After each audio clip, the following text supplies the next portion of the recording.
in the squadron.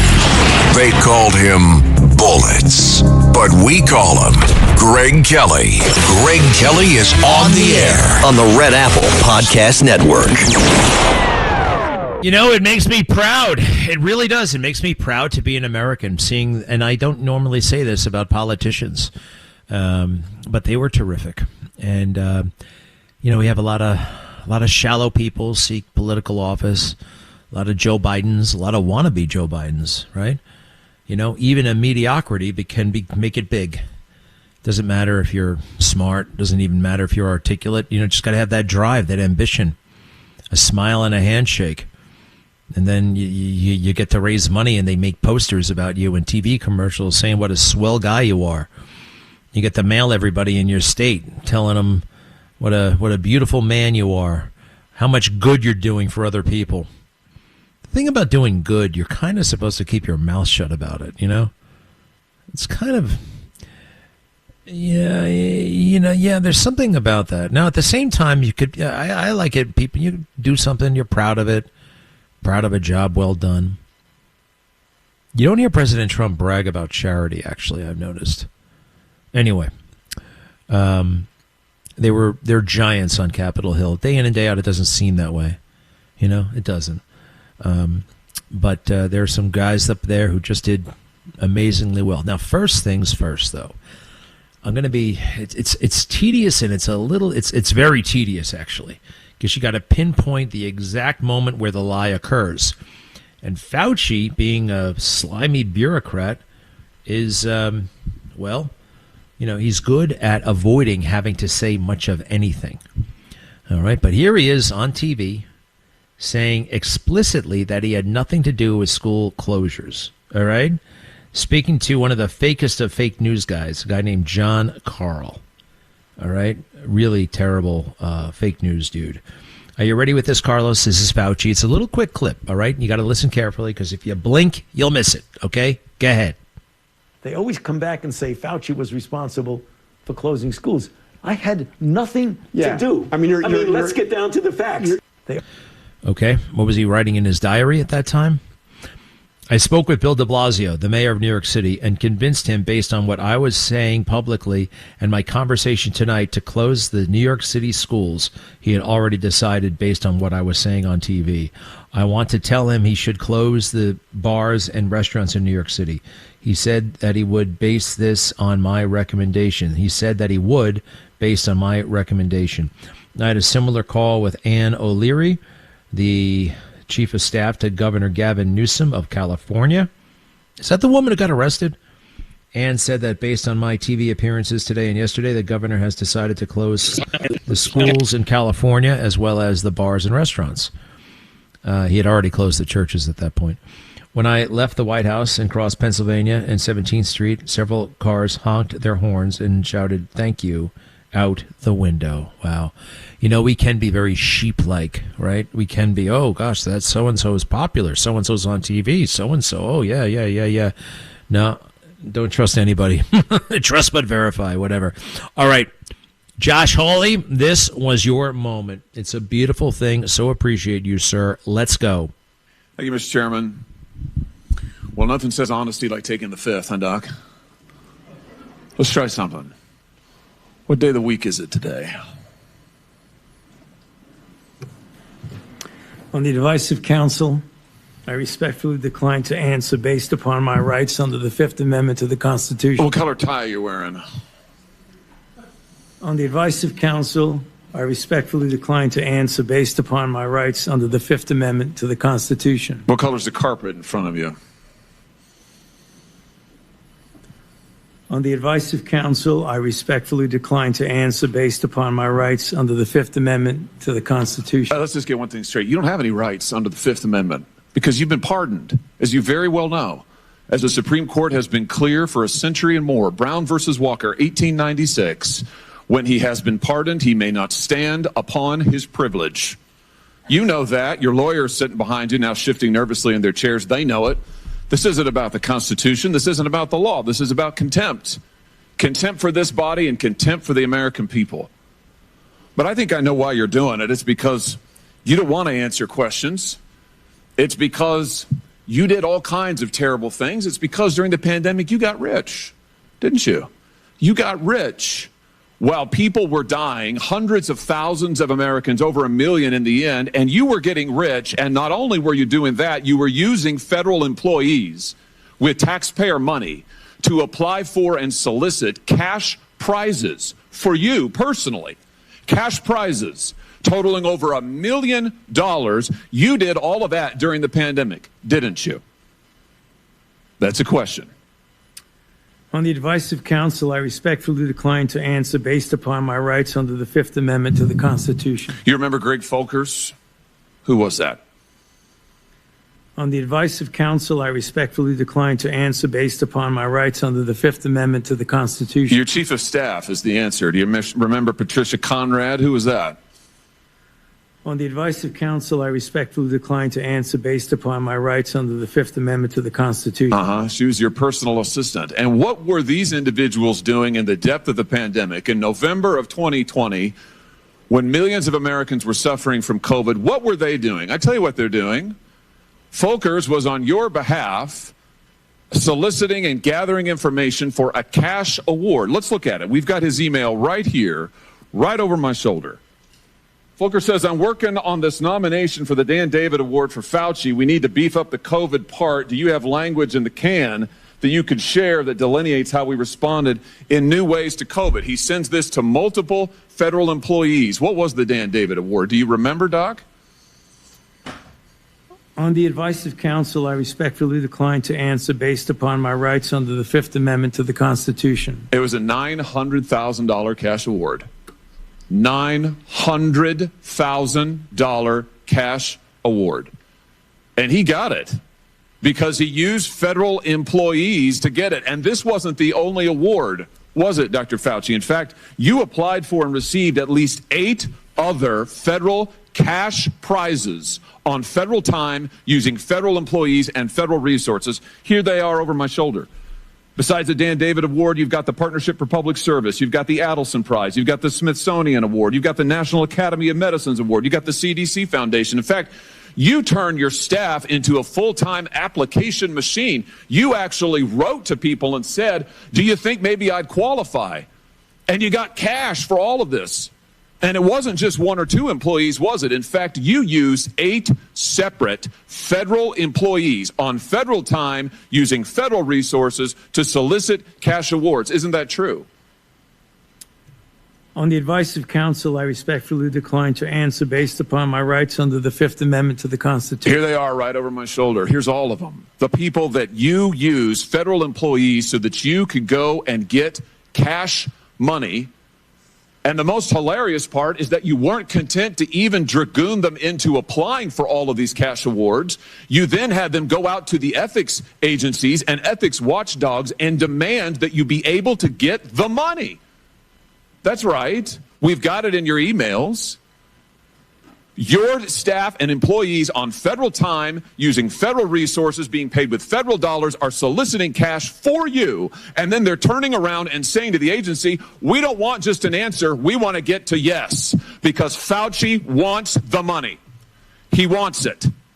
We want to get to yes, and yes takes time. This is your chief of staff again, using federal email to pressure the agency's own ethics people so that you could get money, so that you could get rich. And it violated the law, didn't it, Dr. Fauci? Didn't it? It violated the law, didn't it? Is that a question? It is a question. You can answer. Go ahead. On the advice of counsel, I respectfully decline to answer based upon my rights under the Fifth Amendment to the Constitution. Federal law, as you very well know, prohibits the solicitation of cash awards or other personal benefits for federal employees. And it certainly prohibits using your own employees to do this. 5 CFR section 2635-205B.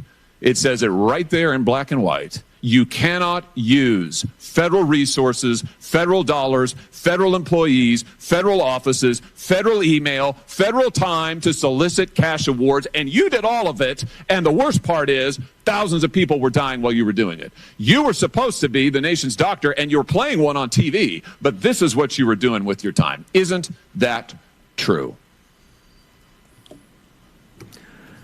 On the advice of counsel, I respectfully decline to answer based upon my rights under the Fifth Amendment to the Constitution.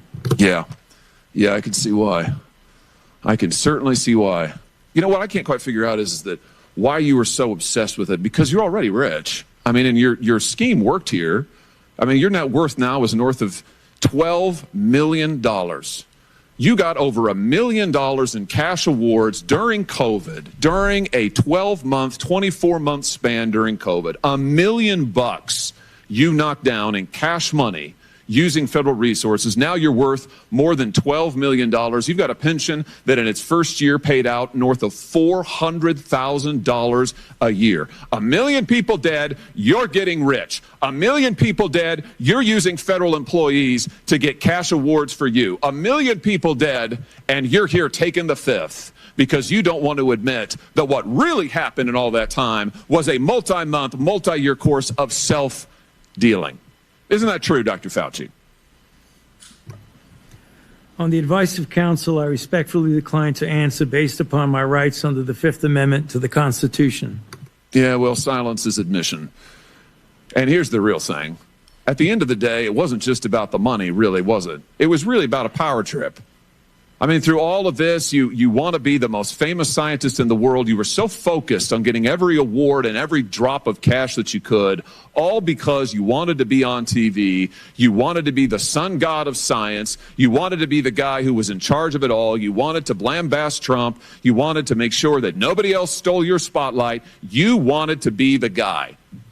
You had time to sit for InStyle magazine.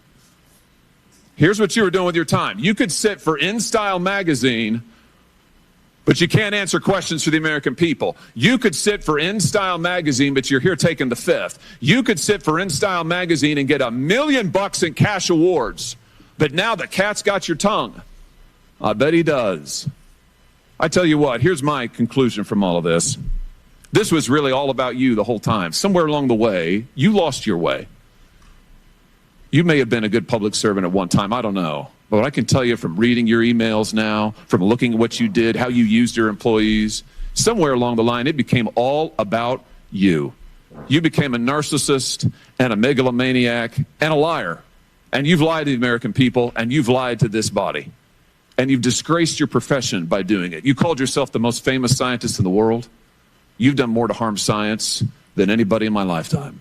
And I hope you'll go home and write that in your diary. Ooh. And you know what? I think he really got through to Fauci. He looks like a guy who's in a crisis. He looks like a guy possibly has a year to live. There's a dark cloud over him, which actually indicates that, you know what, there might be a soul there after all, devastating. And it had to be done. And we're not done yet. Neither is the U.S. Senate and also the courts. All right. Behaving the way he did today, not the Fifth Amendment, taking the Fifth Amendment. Actually, contempt of Congress is a real thing.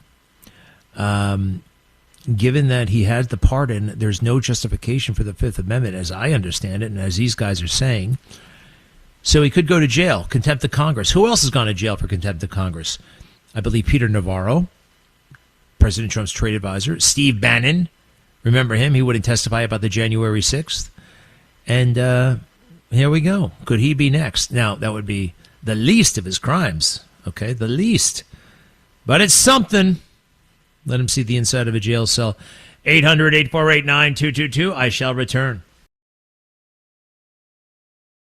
Greg Kelly on the Red Apple Podcast Network. I love AI. I love data centers. We need more of these data centers. We need a lot of them. Apparently, we need more AI chips. I would love it if those things were made in America, not Taiwan. This is good for potentially everybody. AI companies are recruiting electricians and carpenters by the thousands. A lot of people literally like working in the cloud, working on the cloud. But if you build a building like an AI center, you're going to need people to actually, build these things. There are certain things that will still exist in the physical world.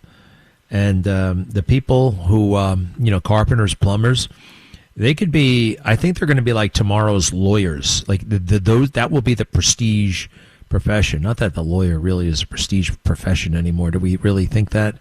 Nah, not really. Times have changed. Although, hey, I have no beef with the lawyer. My dad happens to be a lawyer. Very few people I know who went to law school actually regret going to law school, which is an interesting thing if you think about it. What did you want to say there, Patrick?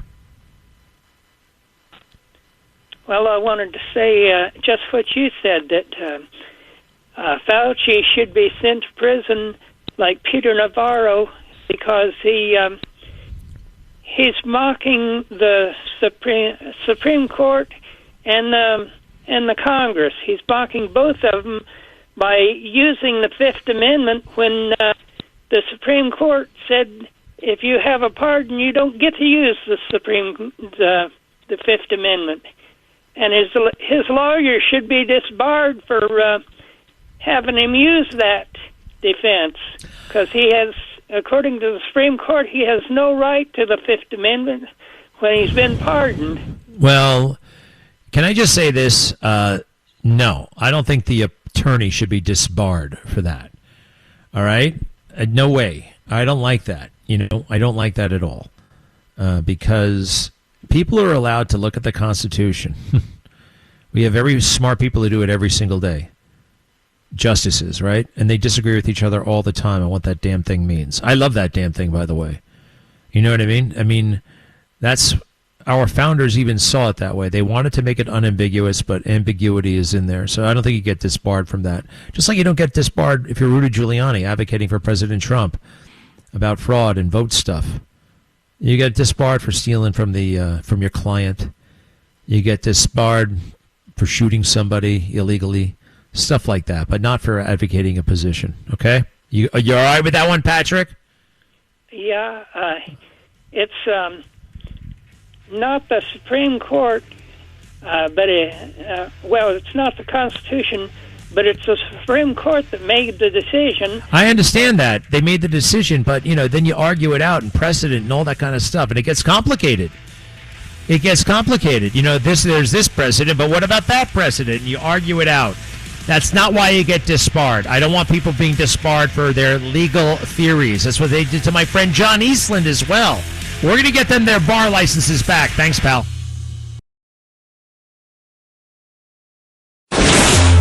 Greg Kelly, entertaining and informative on the Red Apple Podcast Network. I am very pleased that this audience has not forgotten about my friend Bill Stevenson. Bill Stevenson, the ex-husband of Jill Biden, the former First Lady of the United States of America, is in jail right now, accused of first-degree murder of his wife, his second wife. Now, I do believe that the case is a sham, and he's being railroaded. Am I a little bit biased? Yes. Bill is a friend of mine. I also met his wife, Linda. However, we can definitely establish that this case is being handled very, very unfairly for the defendant, Bill. I think there's motive that we have found, evidence of a motive that the Bidens want to punish Bill Stevenson, and the Bidens still run Delaware. My friend and journalist Joel Gilbert has done something really great for the Gateway Pundit. He's written about this. He is building off some of the work I have done and my friend Garrett Ziegler have done, and we've kind of joined forces to get the word out about Bill Stevenson and this injustice. Joel Gilbert, thank you for what you're doing. How'd that piece go over? I hear you're making waves. Well, I did get some incredible response, and it was really set up by your Substack articles where you covered this quite a bit. And I even had a number of friends, old friends of Bill Stevenson, emailed me after the article from the website, and they said, Bill could never hurt a fly. He always was a great guy. We support him. He has to have fair representation. We have to see the facts of the case. So the article is, I think, had a big impact, and it's a series of articles now that are building up since you started it on your Substack. Well, thank you. And we had Bill on the show 23 and 24. And I think that's where he drew a lot of attention from the Bidens. They knew what he was doing. He endorsed President Trump. He told the truth about Joe. He explained the weaponization that Joe was carrying out not only against President Trump, but himself, because Bill prevailed in a divorce proceeding against Jill all the way back in the 1970s. And we know that Jill is still upset about that divorce settlement. She wrote about it in her most recent book. Joel, I applaud you, Gateway Pundit, and people can go to your Twitter, your X. You are all over social media, Joel Gilbert. But Joel, I feel like we need to get some mainstream media involved in this. I don't like mainstream media, but I think it might be able to help because these people are accustomed to blowing off conservative media and just doing things, corrupt things in plain sight. Do you agree? And if so, how do we get like the New York Times, the New Yorker, others to get engaged in this story? Well, I've been through this process. I know you have too. Basically, you have to cover it and get people interested and kind of embarrass them into covering it because they realize that they have to cover it because everyone else is. That's kind of been the process. I did get a call from a contact at Daily Mail saying he'd like to cover the story, so he's looking into it. I'm hoping he'll pick it up. Once you get Daily Mail and New York Post picks it up, then sometimes you get Fox News or even CNN will pick it up. So we're trying to flip the switch here to get mainstream media to cover it. Often when you force them to cover something that they don't want to cover, they start calling you a conspiracy theorist, But I think we got a good start here, and we're going to keep at it because, if the state of Delaware has a good case, I think they should put the facts forward and let the media and the public take a look at it. If it can't stand the scrutiny of public, it's not going to fly in court. So right now, Bill Stevenson is in jail. He's been there since February. And, in a way, the punishment has already started. He's 79 years old, and they would be punishing him, I believe, because he endorsed Trump and embarrassed the Bidens and told the truth about how they met and everything else. Let me ask you, what are the top 3 anomalies, in your opinion, about this case so far? Okay. Number one is there's extraordinary secrecy about this case. There was an initial autopsy on Linda Stevenson. It was inconclusive. They couldn't even tell what the cause of death was, let alone that someone murdered her. So somebody, we don't know who, ordered a second autopsy. We don't know who performed it. And somehow, based on that, they indicted Bill Stevenson, and he pled not guilty. And they refused to release any facts about the case, no autopsies, no 911 call. I've put in FOIA requests. They rejected it. I've had other people put in Freedom of Information Act requests, and they refuse to give any information. His public defender won't return my calls. So that's number one. They will not release any evidence in this case, even after he's been indicted. Number two is the $2 million cash bail for someone who is not a flight risk. He's 78, 79 years old. He has no resources. Usually they send you home with an ankle bracelet, but they're making him put up $2 million in cash, knowing that will force him to remain in jail for up to a year before his trial, which I think is unconstitutional. So that's very strange and very weird. And the third thing is just the fact that the Bidens loom over this thing. Jill Biden released her book a couple months ago, as you mentioned, where she's still mad about the divorce settlement. She didn't get part of his bar. You've got the fact that, as you chronicled in Substack, you've got all these conflicts of interest, that everybody in Delaware worked for the Bidens on their campaign, on the Biden campaign. Delaware, I've been told by one of Bill's friends, is not a state, it's a corporation. So those are the big three. The total secrecy about the evidence, the ridiculous bail that keeps him in prison, and the connections to the Bidens.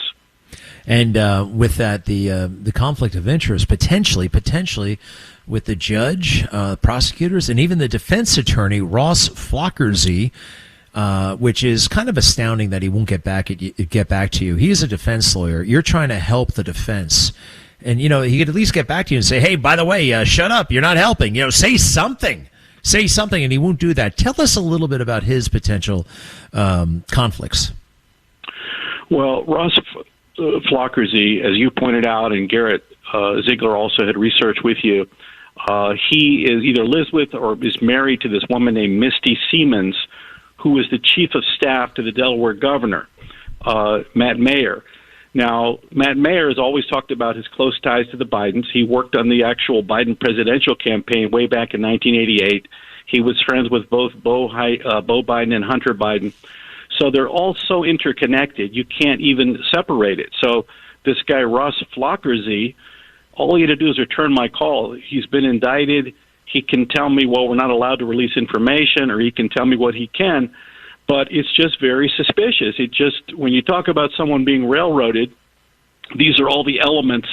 And the prosecution wants to show up in court in January of 27, present their evidence with a couple of experts, and find him guilty before you, me, or anybody even have a chance to understand what the evidence is.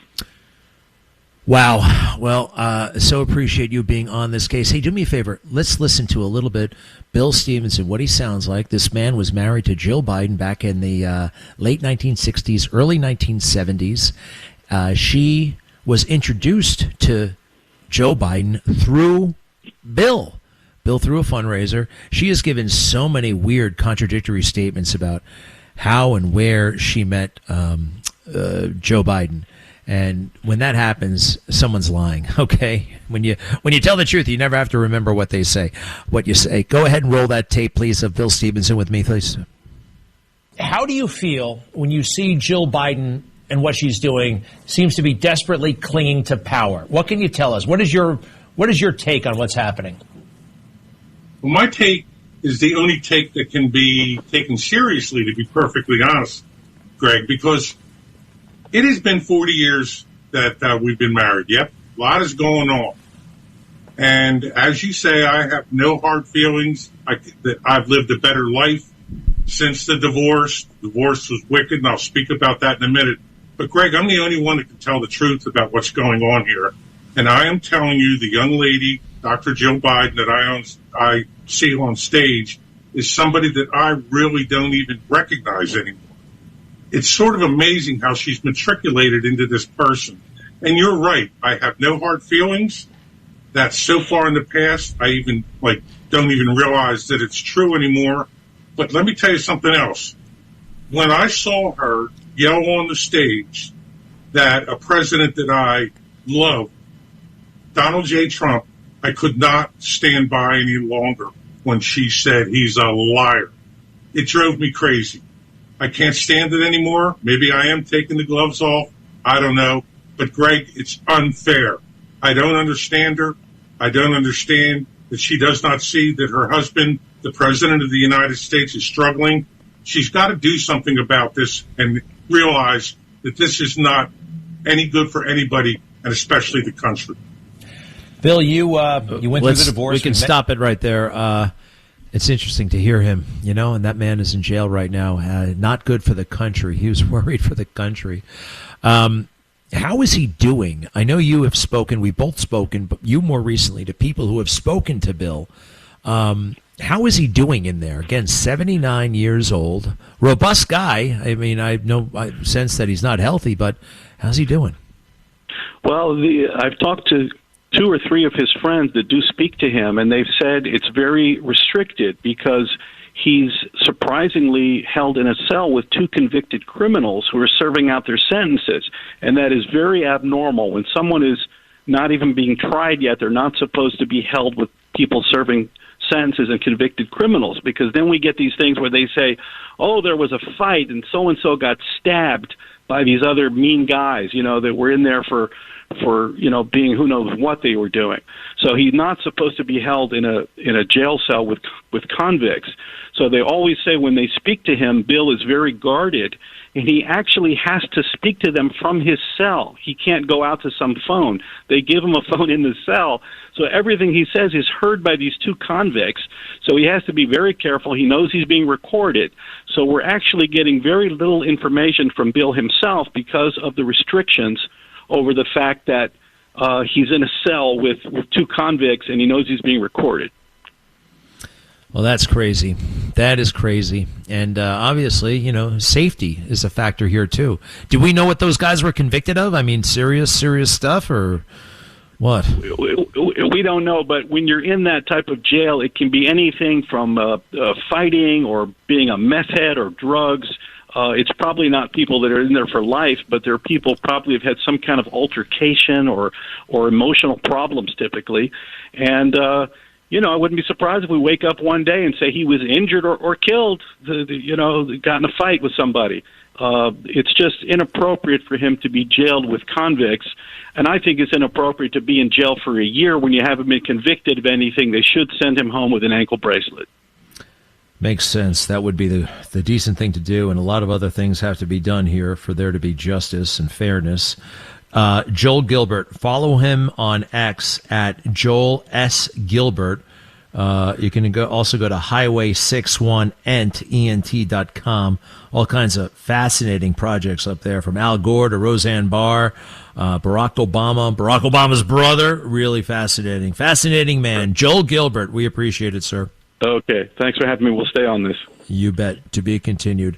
All right, folks, we're going to take a quick break. 800-848-9222. 800-848-9222. Oh, I'm just seeing something. Todd Blanche's nomination looks to be in serious trouble. John Cornyn and Tom Tillis, two rhinos, absolute rhinos through and through, anti-Trumpers, are trying to trying to throw that nomination away. I like him to a point. Todd Blanche, you know what I mean? He's got his pluses. His pluses outweigh his negatives, but he's got some negatives too. All right, be right back. Greg Kelly, entertaining and informative on the Red Apple Podcast Network.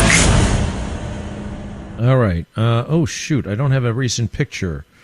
Do I have a recent picture? Here we go. We will talk to Steve in New Jersey as I find a beautiful video online. Gosh, is anybody else addicted to Instagram? I got to do something about this. It overhears me talking about airplanes, and all of a sudden I see all kinds of beautiful airplanes that I love, including my favorite, the F-14 Tomcat. Even though I flew the Harrier, my favorite just might be that F-14 Tomcat. What an amazing plane. And it's so huge. It's like a tennis court. It's big as you could play tennis on the damn thing. Yeah, who's there? Steve, is that you? Yeah, hey, Greg. Greg, should be very obvious to most people who doubt it today. Dr. Fauci lied to the American people about the origins of the COVID-19 and the severity. Now, his motive's clear. He wanted to make money, obviously. But the more important thing is he was responsible through back channels for funding gain-of-function research. He wanted to keep that hidden. And you talked about this about a month ago. It goes back to 2014. That's why the pardon goes back to Joe Biden, which the questionable pardon goes back to 2014, covers him till 2025. The thing is this, Greg. All right, please indulge me. It came out at one of those those COVID-19 hearings. You remember that they were those daily briefings in April 2020. A reporter on the ball had the good sense to say, Dr. Fauci, there's an article. He pulled an article right out of the paper. You were told by Barack Obama to stop this. Did you stop it? And President Trump sort of had his jaw drop. And he says, "Well, we're gonna look into this." And they kept asking. All right, so Fauci's dirty here. All right, but the point is, President Trump should have fired him right there. And they kept asking, "Why don't you fire him?" And he said he came with the place. That's no excuse. So no. Hold on a second. Look, I know the letter you're talking about. I know the Barack Obama order. Yep, all that's correct. But here's what they were worried about: if they fired him, he would have raged against the system. He would have taken a hell of a lot of power, prestige, status. It was the kind of thing that they possibly, because they were in the habit of impeaching him, they might have tried to impeach him over, and he would have been like this. He would have been more powerful out of government as a critic. You know what I mean? So they looked at it. They wanted to fire him, but sometimes you can't fire the people who need to be fired. You know that, right?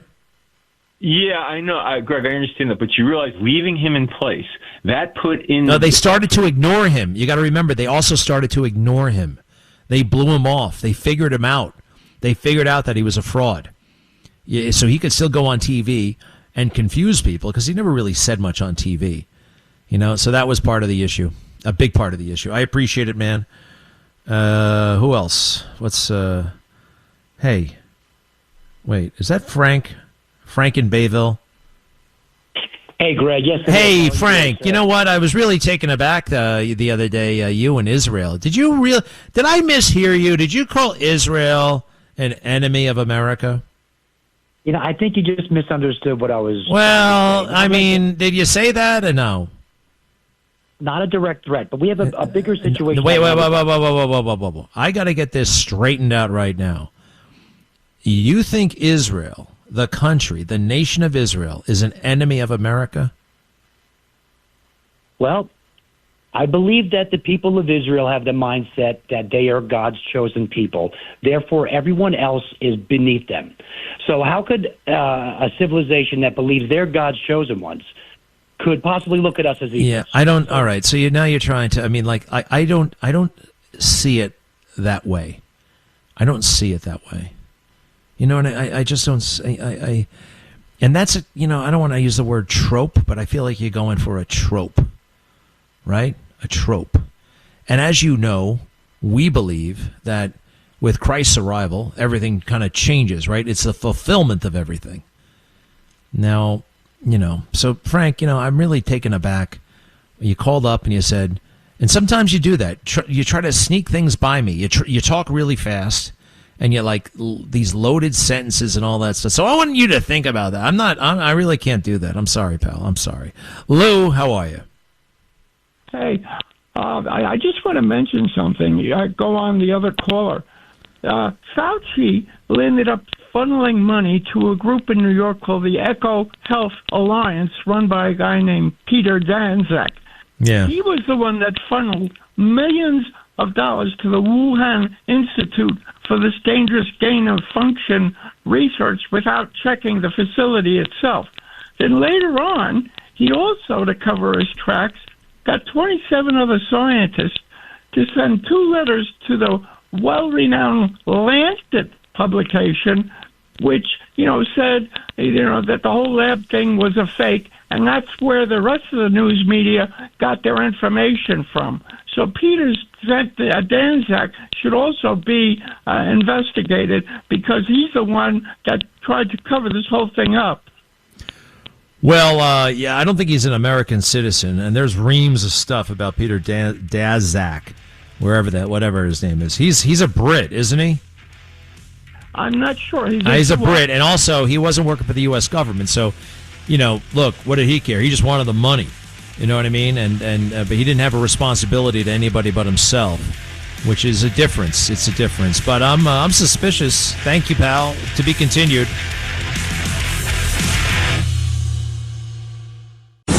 Thanks for listening to The Greg Kelly Show. You can hear The Greg Kelly Show weekdays at 12:15 on 77 WABC. If you like the podcast, share it with your friends and listen anytime at WABCRadio.com and download the WABC Radio app. Hit that subscribe button on all major podcast platforms. Plus, follow WABC on social on Instagram, TikTok, Facebook, and X. See you next time for a new episode so you never have to wonder. What the heck is going on here?